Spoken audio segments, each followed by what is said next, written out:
À quel âge tu dois récupérer ton chiot? Tu vas avoir un nouveau chiot, tu es super content, c'est le bonheur total et tu te demandes à quel moment idéal je dois récupérer mon chiot. C'est très simple, à quel âge ton chiot est sevré? Qu'est-ce que c'est que le sevrage? Tous les gens en consultation me disent que c'est au moment où le chien est capable de manger tout seul. Le sevrage, c'est le moment à partir duquel le chiot devient autonome. En fait, ce qu'il faut savoir, c'est que le sevrage, c'est bien plus que l'alimentation, que cette capacité du chien, du chiot en l'occurrence, à être capable de se débrouiller par lui-même. Il va au-delà de ça. Parce que sinon, en fait, et c'est déjà ce qui m'est arrivé un bon nombre de fois, les gens récupèrent un chiot à l'âge de 1 mois. Parce que justement, à l'âge de 1 mois, on peut commencer à introduire une autre alimentation.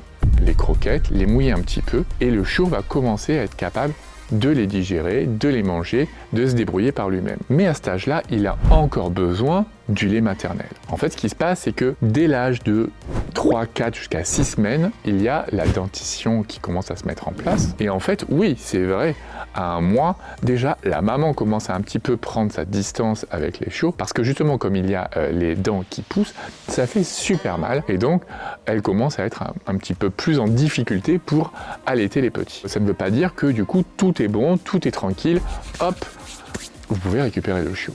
Non, parce qu'en fait, à cet âge-là, le chiot a encore énormément de choses à apprendre. Il a besoin de sa mère et il a besoin de sa fratrie, en fait, de ses frères et sœurs, pour découvrir le monde. Pendant cette période-là, qui est donc en fait la période de socialisation et qui s'étend grosso modo jusqu'à l'âge de 4 mois, il a besoin de découvrir énormément de choses et sa mère doit encore lui apprendre énormément de choses. Il y a ce qu'on appelle l'imprégnation, c'est-à-dire que le bébé va apprendre grâce à sa mère à quelle espèce il appartient et donc il va apprendre les codes, notamment donc là les codes canins. Comment se comporter comme un chien et comment parler chien. Une des choses qui est primordiale à cette époque-là, c'est ce qu'on appelle l'inhibition de la morsure. Donc c'est apprendre à mettre la force dans la morsure. Comme je vous le disais, vous avez vu quand vous avez un chiot à 2 mois, que vous le récupérez à 2 mois et demi, eh ben, il joue, il communique, il apprend énormément, il teste beaucoup de choses par la mâchoire. Il découvre la vie par la mâchoire exactement comme nous, bébés, nous l'avons fait. Et ben en fait,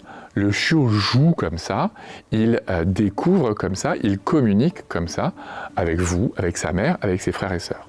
Et lorsqu'il mord trop fort, avec ses dents pointues qui font mal de la mort, qu'est-ce qui se passe chez le chiot mordu? Le chiot qui a été mordu va hurler. Du coup, le chiot mordeur est surpris et il s'arrête automatiquement. Et avec la répétition et la réaction à chaque fois des chiots mordus, le chiot mordeur comprend et il diminue. Et par erreur-essai, il va apprendre à mieux se contrôler. Et c'est ce qui se passe aussi avec la mère. Lorsqu'il joue avec la mère et lorsqu'il mord la mère va soit grogner, ça va lui faire peur, il va arrêter, ou carrément, elle va le mordre gentiment, et donc du coup, lui, il va apprendre à mieux se contrôler. Et donc ça, c'est super important. Il a besoin de toutes ces phases-là, il a besoin de découvrir le monde.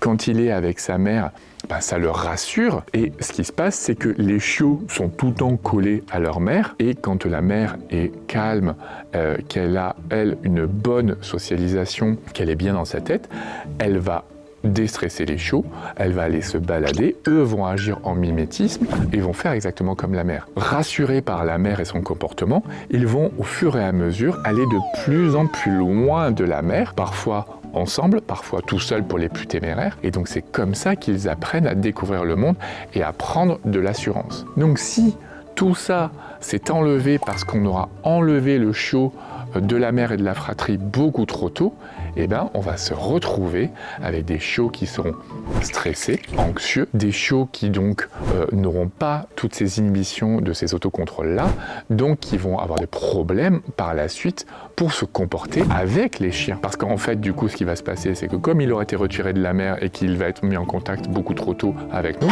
il va apprendre tout ça avec nous. Et donc, c'est beaucoup plus compliqué ensuite de communiquer avec les autres chiens. Moi, ça m'est arrivé très souvent quand j'ai travaillé dans d'autres pays, et c'est là qu'on se retrouve ensuite fait avec des chiens qui ont des gros problèmes comportementaux, d'anxiété, de stress, qui peuvent avoir du coup parfois des problèmes digestifs, justement à cause de ces stress-là, des problèmes qu'on appelle d'anxiété de séparation, qui sont collés tout le temps aussi avec leur propriétaire, et qui du coup ont des réactions d'agressivité envers les autres chiens, parce que ils ne savent pas comment appréhender l'autre chien. Donc c'est pour ça qu'en fait, on n'a pas le droit, je dis bien on n'a pas le droit, il est illégal de récupérer un chien de moins de 2 mois pour prévenir en fait les problèmes de comportement. Et dans l'idéal, je trouve que les garder en contact avec la mère et les autres chiots jusqu'à 2 mois et demi, c'est vraiment parfait. C'est vrai que si on va jusqu'à 3 mois, je pense que c'est encore super, mais de faire attendre les gens jusqu'à 3 mois, c'est compliqué. Donc 2 mois et demi, je pense que c'est l'âge parfait et que c'est vraiment très bien pour eux. C'est un bon compromis pour les propriétaires, pour les futurs propriétaires et pour l'équilibre du chiot parce qu'il aura déjà acquis énormément de choses. Faites bien attention à ça. Le sevrage, ce n'est pas que alimentaire, c'est aussi comportemental, c'est apprendre à se comporter pour être mieux ensuite en société.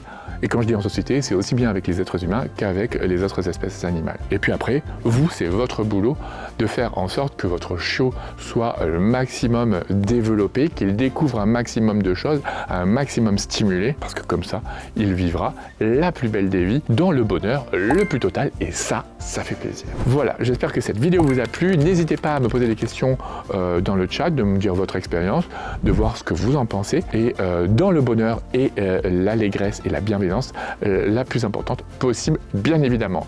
Je vous dis à très bientôt et d'ici là, portez-vous tous super bien.